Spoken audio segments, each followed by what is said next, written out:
little Jordan Humphrey, but he made the biggest play of the game-winning touchdown for Texas. It's been like 19, 20 months since this team's been taking the field. How excited are you for opening day? Yeah.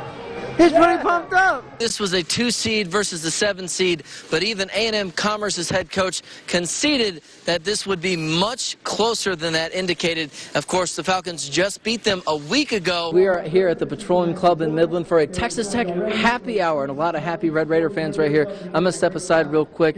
As you can see inside this hall, they are just starting a presentation. Clint Hartman for the Lee Rebels says he shaves his head in the morning. It's part of a ritual, but I think if there was any hair that was left, it was all taken care of by the time the second half rolled around. He said this game took about 10 years off his life. Just a week out from Thanksgiving, and tonight we get one of the most cherished fall traditions in the Tall City with this game. As you can see, he's got a pretty gnarly beard, some nice facial hair, and the team has paid homage to that with some new T-shirts fearing the beard right there. And we have that story, all these Lubbock businesses offering free food, not enough to keep beard around. If there's still enough, there's enough to keep me around, though. I'll tell you that, if there's any left over. But I know a lot of Red Raider fans are probably hoping this was an April Fool's Day prank, but it is very much a true story. Chris Beard is heading back to his alma mater. Her birthday tomorrow, so and we... cute. Should I hold this up? All I was going to say, let's show it for the class. Happy birthday, Aaron Reynolds. Here we go. We'll send it off. The cheerleaders from both sides. Hope your favorite team wins tonight.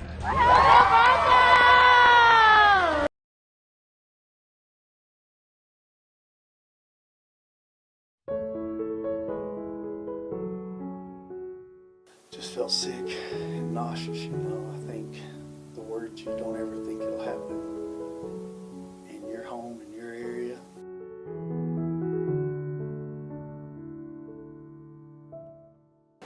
Unfortunately, in a situation like this, you know, we'll come together and fight through it and get better, but it's going to take some time.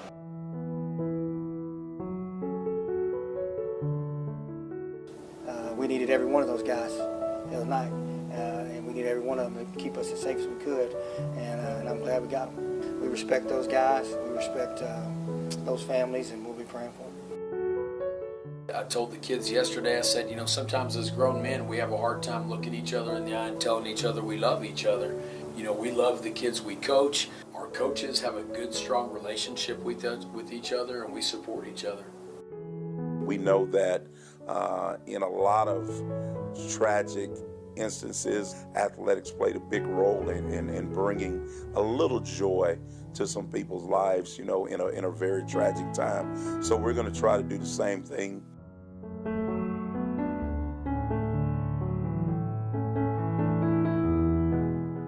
I believe a message from us to Permian and to Odessa and Midland is that we are in this together and we're strong and we'll get through this, and anything is possible if we work together as one.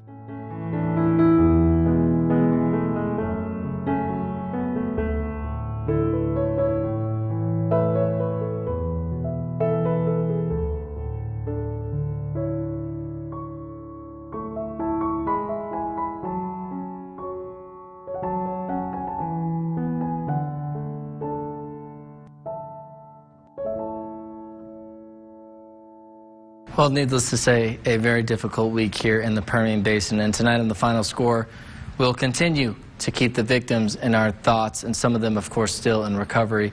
And we also hope to give you something to smile about despite last weekend's tragedy. There is so much still good to be found here in West Texas, and so much of that on display every Friday night. And turning now to our Athlete of the Week, someone very special that you're not going to see on Friday nights quite yet. Nathan Gerardo is only in 6th grade, and despite his many challenges, his parents have never set any limitations on his aspirations. Nothing has ever come easy for Nathan Gerardo, but that's never stopped him from grabbing the bull by the horns. When he was just 6 months old, Nathan was diagnosed with cerebral palsy. Doctors said he may never be able to walk or talk. That diagnosis, though, didn't stop him from pursuing his hobbies, from livestock shows to music. Smoke rolling at the window. And of course, football. I mean, since I was little, I've seen sports as a big thing. It's definitely exciting just knowing that he talks about that, playing football all the time. He finally got to do it. This fall marked a new opportunity, a chance to join a team for the first time. Since the moment he buckled his chin strap, Nathan made it a point to participate in practice. I say it's like different because you're working on it. You're working on to get better. And you're playing the sport. His resiliency is something his teammates have taken up as well. Well, if Nathan can do this, so can I. So I can do this.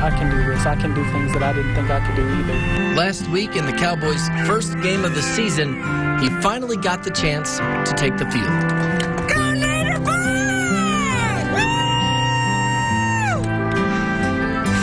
I remember being in the end zone because I started taking off without my walker.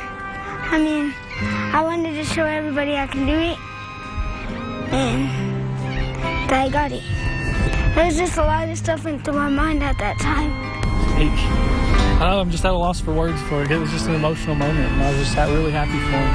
I just knew how excited he would be because he's just talked about it every day, about playing football. And for others dealing with their own challenges, Nathan offers some simple but powerful advice. Just never be scared of what you want to do. If someone asked me about Alex, I would say he's probably one of the kindest young men I've ever met. And he loved golf with everything. He loved his friends, loved his family. He wanted to make everybody smile. He was an amazing kid. And I'm not telling it just because he was my son. He really was.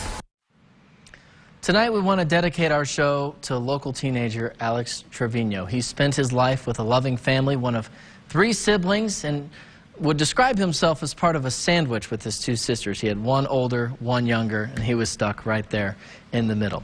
Unfortunately, 3 years ago, Alex was diagnosed with Ewing's sarcoma. It's one of the rarest forms of childhood cancer in the United States, with only about 200 new cases diagnosed per year in this country.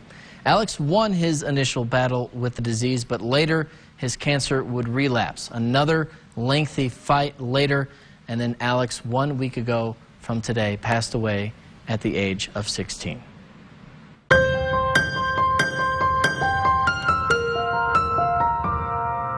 If you ask about Alex to those who knew him best, one word you'll hear often is happy. If you see all his pictures, you see his smile. All the pictures I have of him, he will give you a smile.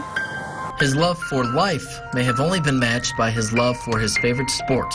While he was a student at New Tech Odessa, Alex also competed as part of Permian's golf team. But looking at that, I'm like, he was happy, and he wanted to impact others in a positive way, and seeing that, like I said, I'll never forget that. Well, I mean, he had a passion for it. He loved golf. I mean, you know, when you love and have a passion for anything, you're going to be good at it. That passion for the game was one of the many factors that fueled his fighting spirit. He will be feeling so bad, like he had really bad moments, but he would go back and said, I'm going to keep going. At last year's PGA Texas Open, Alex received one of the highlights of his life, a VIP experience through the Make-A-Wish Foundation, spending much of the day with his favorite golfer, Jordan Spieth. He was on the green, and Jordan let him hit a putt. Well, he nails about a 15-footer. I mean, first try. And Jordan looks at him, starts laughing, and I started laughing too. Jordan had been missing some putts in tournaments, and Alex steps up and hits that 15-footer right in the heart, and that was a good moment. That was a good moment for Alex. Though Alex can no longer directly affect lives, his memory always will. I'm going to remember his smile and his attitude and how he just kept going. All the love he gave me is so much, because he would love to cuddle.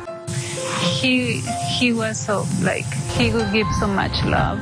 While Alex received so much support, his mother says his faith gave him more comfort than anything else. I would always tell him, who loves you, Papi? And he would tell me, God loves me. He always recognized that God gave him all the strength he had.